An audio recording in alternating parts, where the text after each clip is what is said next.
ஒன்று நாளாகமம் அதிகாரம் 18.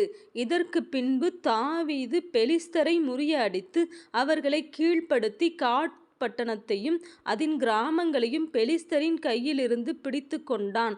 அவன் மோவாபியரையும் முறியடித்ததினால் மோவாபியர் தாவீதை சேவித்து அவனுக்கு காணிக்கைகளை செலுத்தினார்கள்.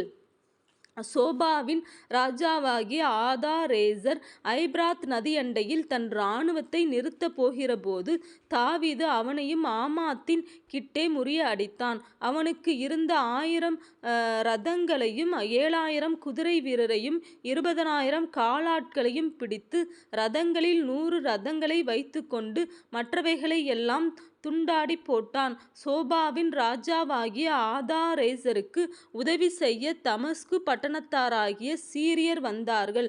தாவீது சீரியரில் 22000 பேரை வெட்டி போட்டு தமஸ்குவுக்கடுத்த சீரியாவிலே தானியங்களை வைத்தான். சீரியர் தாவீதை சேவித்து அவனுக்கு காணிக்கைகளை செலுத்தினார்கள். தாவீது போன இடத்திலெல்லாம் கர்த்தர் அவனை காப்பாற்றினார். ஆதாரேசரின் சேவகருக்கு இருந்த பொன் பரிசைகளை தாவீது எடுத்து அவைகளை எருசலேமுக்கு கொண்டு வந்தான். ஆதாரேசரின் பட்டணங்களாகிய திப்காத்திலும் கூனிலுமிருந்து தாவீது வெகு திரளான வெண்கலத்தையும் கொண்டு வந்தான். அதினாலே சாலொமோன் வெண்கல கடல் தொட்டியையும் தூண்களையும் வெண்கல தட்டுமுட்டுகளையும் உண்டாக்கினான். தாவீது சோபாவின் ராஜாவாகிய ஆதாரேசரின் இராணுவத்தை எல்லாம் முறியடித்த செய்தியை ஆமாத்தின் ராஜாவாகிய தோயூ கேட்டபோது அவன் தாவீது ராஜாவின் சுக செய்தியை விசாரிக்கவும் அவன் ஆதாரேசரோடு யுத்தம் பண்ணி அவனை முறியடித்ததற்காக அவனுக்கு வினவுதல் சொல்லவும் தன் குமாரனாகிய அதோராமையும் பொன்னும் வெள்ளியும் வெண்கலமுமான சகலவித தட்டுமுட்டுகளையும் அவனிடத்துக்கு அனுப்பினான். ஆதாரேசர் தோயுவின் மேல் யுத்தம் பண்ணுகிறவனாயிருந்தான். அந்த தட்டுமுட்டுகளையும் தான் ஏதோமியர், மோவாபியர், அம்மோன் புத்திரர், பெலிஸ்தர், அமலேக்கியர் என்னும் சகல ஜாதிகளின் கையிலும் வாங்கின வெள்ளியையும் பொன்னையும் கூட தாவீது ராஜா கர்த்தருக்கு பரிசுத்தம் என்று நேர்ந்து கொண்டான்.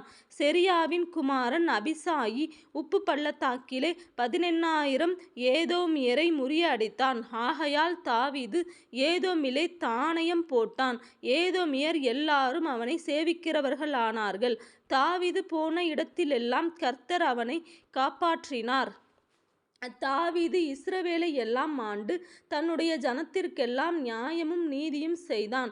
செரியாவின் குமாரன் யோவாப் இராணுவத் தலைவனாயிருந்தான். அகிலூதின் குமாரனாகிய யோசபாத் மந்திரியாயிருந்தான். அகிதூபின் குமாரன் சாதோக்கும் அபியத்தாரின் குமாரன் அபிமெலேக்கும் ஆசாரியராயிருந்தார்கள். சவிஷா சம்பிரதியாயிருந்தான். யோய்தாவின் குமாரன் பெனாயா கிரேத்தியருக்கும் பிளேத்தியருக்கும் தலைவனாயிருந்தான். தாவீதின் புத்திரர் ராஜாவினிடத்தில் பிரதானிகளாயிருந்தார்கள்.